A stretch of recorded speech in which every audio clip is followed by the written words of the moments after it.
Deserve ba talaga niya ang pagmamahal mo? Lahat binigay mo, effort, oras, pagmamahal, lahat ng kaya mong ibigay, ibinigay mo na. Pero bakit parang ikaw lang ang ibigay? Deserve ba talaga niya ang pagmamahal mo kung hindi ka naman niya pinapahalaga? Paano magiging deserving ang pagmamahal mo kung ikaw lang lumalaban? Tandaan mong pagmamahal hindi lang dapat binibigay. Dapat tinatanggap din. Kasi kung ikaw lang nagmamahal, hindi yung relasyon, kundi sakripisyo.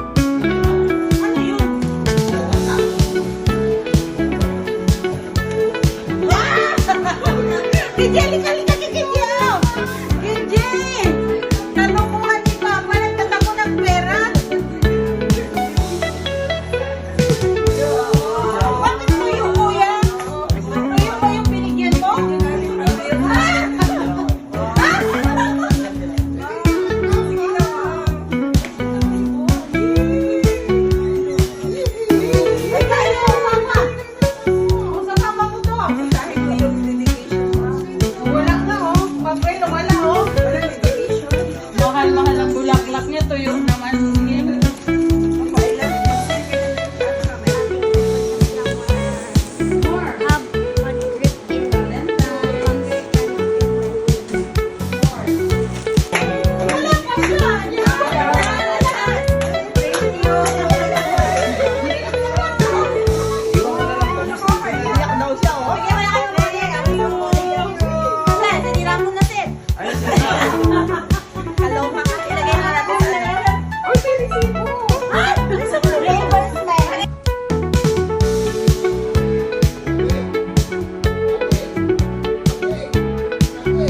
Wado 11:30 si Kael. Kailangan nandito ka ng 11.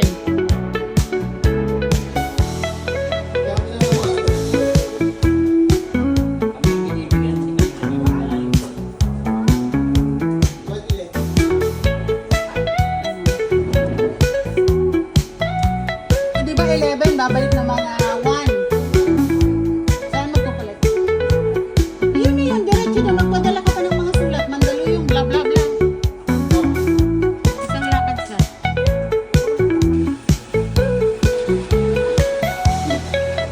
Umipirma pa lang may